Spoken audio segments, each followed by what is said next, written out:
السلام علیکم ورحمۃ اللہ وبرکاتہ۔ ریڈیو HRDF میں آپ کا استقبال ہے۔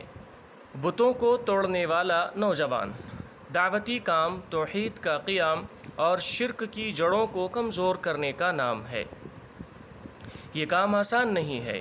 مبلغ کو متعدد مشکلات کا سامنا کرنا پڑتا ہے، جن میں گھر اور ملک سے ہجرت اور لوگوں کا بائیکاٹ اور بہت سے ٹارچر برداشت کرنے پڑتے ہیں۔ ایک مبلغ جن جن مسائل کا سامنا کرتا ہے، وہ تمام قسم کے مسائل کا سامنا حضرت ابراہیم علیہ السلام نے بھی کیا، لیکن وہ ان تمام مسائل کے باوجود بھی حق پر قائم رہے۔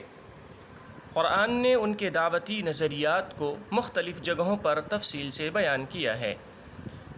حضرت ابراہیم علیہ السلام کے دعوتی کام سے مایوس ہو کر والد نے پوچھا، اے ابراہیم، کیا تو ہمارے معبودوں سے روگردانی کر رہا ہے؟ سن، اگر تو باز نہ آیا تو میں تجھے پتھروں سے مار ڈالوں گا، اور جا مجھ سے ایک مدت دراز تک الگ رہ۔ حضرت ابراہیم علیہ السلام نے کہا، اچھا، تم پر سلامتی ہو، میں تو اپنے پروردگار سے تمہاری بخشش کی دعا کرتا رہوں گا، وہ مجھ پر حد درجہ مہربان ہے۔ میں تو تمہیں بھی اور جن جن کو تم اللہ تعالیٰ کے سوا پکارتے ہو انہیں بھی سب کو چھوڑ رہا ہوں، صرف اپنے پروردگار کو پکارتا رہوں گا۔ مجھے یقین ہے کہ میں اپنے پروردگار سے دعا مانگ کر محروم نہ رہوں گا۔ مریم۔ حضرت ابراہیم علیہ السلام نے کہا، اور میں ان چیزوں سے کیسے ڈروں جن کو تم نے شریک بنایا ہے، حالانکہ تم اس بات سے نہیں ڈرتے کہ تم نے اللہ کے ساتھ ایسی چیزوں کو شریک ٹھہرایا ہے جن پر اللہ تعالیٰ نے کوئی دلیل نازل نہیں کی ہے۔ سو ان دو جماعتوں میں سے امن کا زیادہ مستحق کون ہے اگر تم سمجھ رکھتے ہو؟ الانعام۔ اس نے اپنے باپ سے اور اپنی قوم سے کہا کہ یہ مورتیاں جن کے تم مجاور بنے بیٹھے ہو کس کام کی ہیں؟ سب نے جواب دیا کہ ہم نے اپنے باپ دادا کو انہی کی عبادت کرتے ہوئے پایا ہے۔ حضرت ابراہیم علیہ السلام نے کہا، پھر تو تم اور تمہارے باپ دادا سبھی یقیناً کھلی گمراہی میں مبتلا تھے۔ کہنے لگے، کیا آپ ہمارے پاس سچ میں حق لائے ہیں یا یوں ہی مذاق کر رہے ہیں؟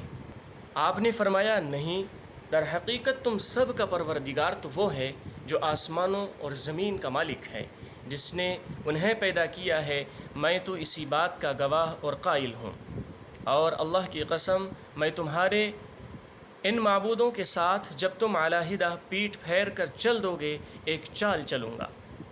پس اس نے ان سب کے ٹکڑے ٹکڑے کر دیے، ہاں صرف بڑے بت کو چھوڑ دیا، یہ بھی اس لیے کہ وہ سب اس کی طرف ہی لوٹیں گے۔ کہنے لگے، ہمارے خداؤں کے ساتھ یہ کس نے کیا؟ ایسا شخص تو یقیناً ظالموں میں سے ہے۔ بولے، ہم نے ایک نوجوان کو ان کا تذکرہ کرتے ہوئے سنا تھا جسے ابراہیم کہا جاتا ہے۔ سب نے کہا، اچھا، اسے مجلس میں لوگوں کی نگاہوں کے سامنے لاؤ تاکہ سب دیکھیں۔ کہنے لگے، اے ابراہیم، کیا تو نے ہی ہمارے خداؤں کے ساتھ یہ حرکت کی ہے؟ حضرت ابراہیم علیہ السلام نے کہا، اس کام کو ان کے بڑے نے کیا ہے، تم اپنے خداؤں سے ہی پوچھ لو اگر یہ بول سکتے ہوں۔ بس ان لوگوں کو یقین ہو گیا اور کہنے لگے، واقعی ظالم تو تم ہی ہو۔ پھر اپنے سروں کے بل اوندھے ہو گئے اور کہنے لگے کہ یہ تو تجھے بھی معلوم ہے کہ یہ بول نہیں سکتے ہیں۔